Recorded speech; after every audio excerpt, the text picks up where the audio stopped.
केंद्रीय मंत्री अनुराग सिंह ठाकुर हमीरपुर जिला के दौरे पर रहे। इस दौरान केंद्रीय मंत्री अनुराग सिंह ठाकुर ने नदौन में भाजपा सेक्टर प्रभारियों के बैठक में हिस्सा लिया। बैठक का मुख्य उद्देश्य लोकसभा चुनावों को लेकर भाजपा के सेक्टर प्रभारी के साथ चर्चा करना रहा। इस मौके पर केंद्रीय मंत्री अनुराग सिंह ठाकुर ने मीडिया से बातचीत के दौरान कांग्रेस एवं ईडी गठबंधन पर जमकर निशाना साधा। अनुराग सिंह ठाकुर ने कहा कि कांग्रेस और ईडी गठबंधन में आपसी तकरार देखने को मिल रही है, जिसके चलते कांग्रेस राष्ट्रीय अध्यक्ष मल्लिकार्जुन खड़गे बौखलाहट में बयानबाजी कर रहे हैं। उन्होंने कहा कि कांग्रेस की स्थिति ऐसी है कि नेता प्रतिपक्ष बनने के लिए भी कांग्रेस सीटों पर जीत हासिल नहीं कर पा रही है। गौरतलब है कि कांग्रेस के राष्ट्रीय अध्यक्ष मल्लिकार्जुन खड़गे ने कहा कि भाजपा 2024 के चुनाव में जीत हासिल करती है तो देश की स्थिति रशिया की तरह हो जाएगी, जहां पर चुनावों की मात्र औपचारिकता ही होती है। वहीं ईडी की कार्यवाही से भाग रहे झारखंड के मुख्यमंत्री हेमंत सोरेन को लेकर केंद्रीय मंत्री अनुराग सिंह ठाकुर ने कहा कि किसी प्रदेश के मुख्यमंत्री पर भ्रष्टाचार के सीधे आरोप लगते हैं, लेकिन मुख्यमंत्री ईडी की कार्यवाही के समक्ष जवाब देने से कतरा रहे हैं, जो कि गंभीर विषय है, जिन पर ना तो कांग्रेस पार्टी और ना ही आम आदमी पार्टी और ईडी गठबंधन बोलने से बच रहे हैं। केंद्रीय मंत्री अनुराग सिंह ठाकुर ने कहा कि लालू प्रसाद यादव ने भी लगातार भ्रष्टाचार किया था। अब लालू प्रसाद की पार्टी आरजेडी कार्यालय के बाहर प्रदर्शन करवा रही है। अनुराग ने कहा कि अगर आपने भ्रष्टाचार नहीं किया तो जांच में हिस्सा लेना चाहिए। वहीं कांग्रेस द्वारा अग्निवीर योजना के खिलाफ जमकर हंगामा किया जा रहा है, जिस पर पलटवार करते हुए केंद्रीय मंत्री अनुराग सिंह ठाकुर ने कहा कि प्रदेश की कांग्रेस सरकार ने अपनी चुनाव में दी गई गारंटियों को पूरा नहीं किया है। इस तरह के मुद्दे उछालकर जनता को गुमराह करने का काम कर रही है। प्रदेश कांग्रेस के नेता अपनी ही सरकार के खिलाफ विरोध प्रदर्शन में जुटे हुए हैं। वहीं राहुल गांधी द्वारा यूजीसी और उच्च शिक्षण संस्थानों में आरक्षण को आरएसएस और भाजपा खत्म करने के ट्वीट पर पलटवार करते हुए अनुराग सिंह ठाकुर ने कहा कि झूठ बोलना कांग्रेस की पुरानी आदत रही है और इस मुद्दे पर शिक्षा मंत्रालय पहले ही स्पष्टीकरण अपना दे चुका है। देश के लिए स्थिरता और निरंतरता बहुत आवश्यक है और जिस गति के साथ देश आगे बढ़ रहा है, ये दुनिया भर के लिए एक बड़ी उम्मीद बनी है। दुनिया भारत की ओर उम्मीद भरी नजरों से देख रही है। प्रधानमंत्री नरेंद्र मोदी जी के नेतृत्व में उनको बहुत उम्मीद दिखती है और देश की जनता भी प्रधानमंत्री मोदी के साथ खड़ी है, भारतीय जनता पार्टी के साथ खड़ी है। एक के बाद दूसरा चुनाव जब कांग्रेस हारती है तो कभी ईवीएम पर ठीकरा फोड़ती है, कभी लोकतंत्र के खत्म होने की बात करती है, तो कभी जनता को कोसती है।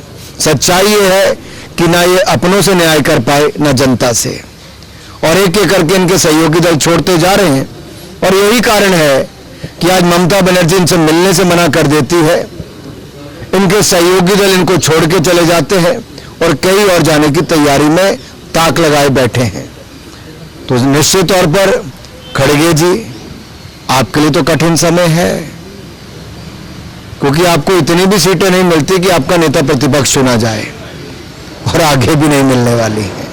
इकोनॉमिक ऑफेंडर्स बिल हमने बनाया था, जो देश के बैंकों के पैसा लेके भागे थे, ताकि यूपीए के समय पर जिन्होंने बैंकों के साथ हेराफेरी की और पैसे लेके भाग गए, उन भगौड़ों को पकड़ने के तो हमने इकोनॉमिक ऑफेंडर्स बिल लाए, आर्थिक अपराध वाले भगौड़ों को।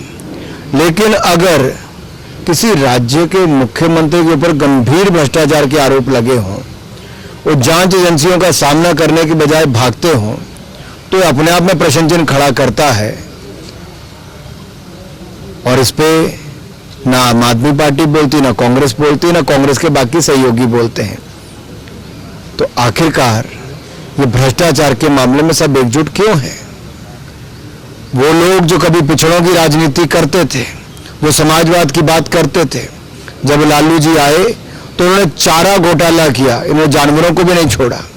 जब केंद्र में मंत्री बने तब जाके जमीन के बदले जॉब देने की ऑफर की, आज उसके चलते उनका जांच चल रही है। और जब जांच चलती तब आप बाहर प्रदर्शन करवाते हैं। अरे आपको तो छिपाने के लिए अगर कुछ नहीं है तो आइए ना, जांच का सामना कीजिए। सर, कल अग्निवीर योजना को लेकर कांग्रेस ने काफी बड़ा बोला है, उनका कहना है कि धोखा है वो। मुझे लगता है कांग्रेस का काम केवल ऐसा वातावरण खड़ा करना है खुद तो कुछ कर नहीं पाए, सारी गारंटियां फेल हो गई, 1500 रुपये महीना दे नहीं पाए, 5 लाख नौकरी दे नहीं पाए।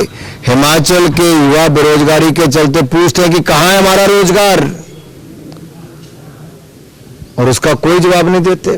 किसान पूछते हैं कहां 2 रुपए किलो गोबर, कहां 100 रुपए लीटर दूध खरीदा, नहीं खरीदा। 1500 रुपये महिलाओं को देना था, नहीं दिया। ऐसे ही अनेकों गारंटियां जो दी थी उनमें से कोई भी पूरी नहीं की, तो कांग्रेस मुंह छिपाती फिर रही है। और अब इनके अपने ही नेता, चुने हुए प्रतिनिधि भी ये कहते हैं कि अनदेखी हो रही है, तो जनता की तो क्या हालत होगी जब कांग्रेस का कार्यकर्ता और नेता ही अपनी सरकार पर गंभीर आरोप लगा रहा है। झूठ बोलना कांग्रेस की पुरानी आदत है, समाज में इस तरह का वातावरण खड़ा करना कांग्रेस की पुरानी आदत है, और एक नहीं अनेक बार डिपार्टमेंट ने भी कई बार क्लैरिफाई, पहले भी जब ऐसे के झूठी अफवाहें फैलाने का काम कांग्रेस करती तो सरकार ने उसमें पहले भी स्पष्टीकरण दिया है। मैं इतना ही कहूंगा, अगर कांग्रेस के नेताओं के पास कोई काम नहीं तो कम से कम अपना चिंतन तो करें, अफवाहें फैलाना बंद करें।